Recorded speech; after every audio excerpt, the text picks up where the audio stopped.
Well, hi there, St Michael's and St Stephen's Southfields. First of all, thank you so much for inviting me to speak today. And secondly, thank you so much for all the tremendous support that you give to CSW, your faithful support over the years for our ministry, for those who are persecuted for their faith and for their beliefs around the world. So it's a great joy to join you this morning and to particularly pick up the passage of Scripture that you've read from this morning in Acts chapter 8. Of course, follows on from the first martyrdom, the stoning of Stephen, and it then talks about the great persecution that started in the church. Well, sadly, that great persecution has continued ever since that day. And in fact, we often talk about Stephen being the first martyr, but what's not often mentioned also is that all of the major leaders of the early church were martyred for their faith. In fact, all of Christ's disciples, all of Christ's the apostles, apart from John and apart from, of course, Judas Iscariot, all of the others died martyrs' deaths. And persecution has continued, and in fact it's continued and increased. More people, more Christians were persecuted for their faith in the 20th century, the last century, than all the other centuries combined. And that continues to increase today. Of course, we shouldn't say that without mentioning, of course, that the church is bigger than it's ever been before. The persecution increases as the church grows, and in fact, we so often see that in the places of greatest persecution is where we see the greatest church growth. The two fastest growing churches in the world today are probably in China, where we have 130 million Christians. And also, you might find this hard to believe, but probably the fastest growing church in the world is in Iran, that Islamic theocracy, where the church is growing so rapidly. But as persecution, as the church grows, so persecution grows, and it started on that day. The church persecution started on that day that Saul oversaw the martyrdom of Stephen. And you know that today in the world, according to the Pew Forum, something like 84% of the world's population live in countries with high or very high restrictions on religious freedom. That's staggering, isn't it? Most of the world live in countries with high or very high restrictions on religious freedom. And that's where CSW comes in, because what we do is we provide a voice for those who are unable to speak for themselves, those people who live in those countries, who are persecuted or discriminated against, whatever that persecution or whatever that discrimination may look like. We are here to speak up. Proverbs 31 says we're to speak up for those unable to speak for themselves, and that's what we do at CSW. 1 Corinthians 12:26 says we are part of the body of Christ. When one part suffers, we all suffer with it. And Hebrews 13 verse 3 says that remember those in prison as if we were in prison with them. That's our ministry at CSW. We're not an aid organisation. We don't get involved in delivering Bibles or delivering medicines or any of those things. But what we do is absolutely key. We provide a voice. And we can only do that with your help. And I'll come to that at the end of my talk today.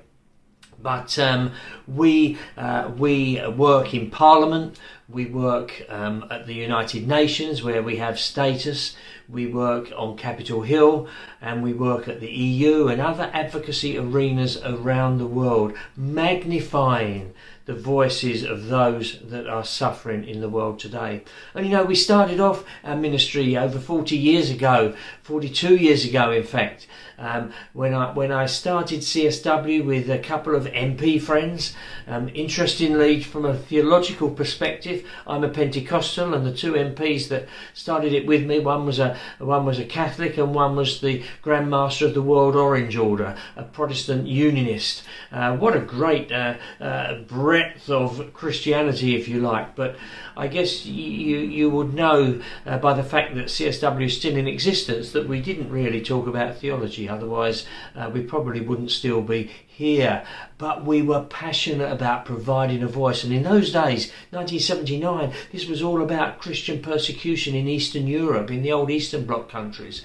And but of course 10 years later, in 1989, communism fell all over Europe, and we had to look around to see, is there any other persecution in the world? Sadly, we saw this increasing number of people in different countries, from China in the east and North Korea to Latin America countries like Mexico and Cuba and Colombia in the west, and everything in between, in South Asia, in East Asia, in Africa, in the Middle East. Christians are persecuted. But then we also saw that it's not just Christians that are persecuted. We saw the Rohingya Muslims in Burma who were persecuted.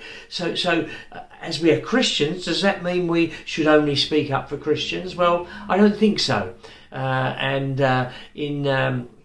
When Jesus told that story of the Good Samaritan, when he was asked, who is my neighbour? You're telling me to love my neighbour. Who is my neighbour? Jesus told the story of the Samaritan, and he was saying there that everybody is our neighbour. And particularly because he told the story of the Samaritans who were hated by the Jews and the Pharisees, he said, these people who you don't like, who you don't agree with, they're your neighbours too. And so it's really important that as Christians we speak up for people of all faiths who are persecuted. Let's just remember that we're all made in the image of God, and that God gave every one of us a free will, the freedom to choose. If people choose not to follow Christ but to go a different way, they should not be persecuted for that. And because I will speak up for a persecuted Muslim or a persecuted Hindu in Pakistan, for example, it doesn't mean that I am endorsing what they believe, but it does mean that we're endorsing their right to believe that, as set out in Article 18 of the United Nations Declaration of Human Rights, but more importantly, as a God-given right. So that's what we do at CSW, and as I said right at the beginning, thank you for the support that you give us there in Southfields for what we do. So 84% of the world are living in countries with high or very high restrictions. Let's just look at one or two, or maybe quickly three. We may have time to look at three countries briefly this morning. I want to first turn to China. And we're hearing a lot in the news these days about the Uyghur Muslims, which is great that we've been able to get the media coverage on this. The Uyghur people from Xinjiang province in China are greatly persecuted. They're not all Muslims, most of them are Muslims, but there are Christians there too. But they, as an ethnic group, have been, over 3 million of them, we believe, have been shipped off to what the Chinese Communist Party calls re-education centres. What they really are detention camps, and they are kept there against their will. Whole towns and villages in Xinjiang province are empty because the people have been taken to these camps. We've heard recent reports that the women are being sterilised in the camps. This is indeed very close to genocide against that people. And we at CSW and all of us as Christians need to speak out against that injustice. But we're hearing about the Uyghurs, but we're not necessarily hearing about the church in China. I said earlier, probably 130 million in the church, but and most of those are in the unregistered churches or the unofficial churches. But many of them do attend the Three Self Patriotic Church, which is the officially registered Chinese church. And the Chinese Communist Party says that everybody is free to go there. Except what they don't tell you is if you are a member of the Communist Party, if you are a member of the armed forces, if you are a government employee, if you're a student, or if you are a minor under the age of 18, you're not allowed to attend those churches. That's a whole group of people that are not allowed to go in the churches. So how do they police that? Well, I can tell you more and more the Chinese are using up-to-date technology, and if you go into one of those Three Self churches, you'll find cameras around the outside of the church, filming people that go in. Inside the church, even inside the sanctuary, there are cameras pointing down on the congregation. And these are not just ordinary cameras, they are face recognition cameras, so that the authorities can check faces against identity cards. And if you're one of those groups of people, you can probably expect a visit from the secret police in the weeks following your attendance at church. Things are bad in China for religious minorities, for Christians and for others. Probably the worst since the Cultural Revolution. So that's China. Let's quickly look to another great emerging economic superpower in India. And of course we know, sadly at the moment, they're going through their own COVID crisis. But India is a Hindu country, and Hinduism is the major religion there, and of course the BJP party in control in India are a Hindu nationalist party. And that means that if you're a member of a religious minority, a Sikh or a Christian or a Muslim, then you're likely to be persecuted. This persecution comes in a different form. It's not a government persecution per se, but it is societal violence. According again to the Pew Forum, India is the worst country in the world for societal violence against religious minorities. And we don't hear about this. You don't hear about this on the news. But Muslims particularly and Christians particularly are attacked almost daily. We hear reports regularly, week after week, of attacks on Christians in their villages and Muslims too. We hear that and this is from government, we hear that the government is restricting or constricting civil society. Many human rights organisations that are funded from the West have had their funds cut off there in India. And, what we have to remember, we have to look beyond the statistics. And so I'll tell you a story of a man called Kande Mudu, who was a Christian pastor in India, so that we can see this is not just a statistic, but it's a person like you and I. Kande Mudu, recently a pastor of a church in a small village in India, he was attacked and killed in his home because the villagers didn't like the fact that he was preaching the gospel. And his wife, the villagers, the friends of the Mudus, said to his wife, "Please, why don't you just give up Christianity? Why don't you become a Hindu again? And then all this will stop." And she said this. She said, "I'll live for Jesus and I'll die for Jesus, but I will never turn back." And you know, what incredible spirit that is. I don't know how I would react living in that situation. And if you're honest, you probably don't know how you would too. But this lady says, I'm determined to follow Jesus and I'm not turning back. And let's lastly look at Nigeria this morning. Nigeria, a country which is racked with sectarian violence. It's half the country is Muslim and half the country is Christian. Most of the Christians live in the south, most of the Muslims in the north. But in the central belt there's a mix of Christians and Muslims. And there's also a strong Christian church in the north too, and which is where all of the violence takes place in the central. Most of the violence takes place in the central belt and in the northern areas, both from Boko Haram, who are a terrorist group that particularly target schoolgirls. Boko Haram actually stands for against Christian education for girls.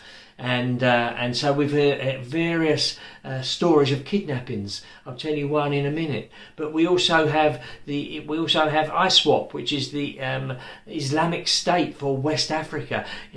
So ISIS has moved into Africa, is moving into Africa, and they too are killing Christians and others. And then there's the Fulani militia, which is a group operating in the central belt in southern Kaduna. And I've been to all these places. I've met villages where they've had massacres from the Fulani, where they're frightened to go into their fields to farm because the Fulani are there with AK-47 rifles and killing them, and going from village to village and killing and ransacking homes and setting light to homes and churches, and this is happening there in central Nigeria and the north.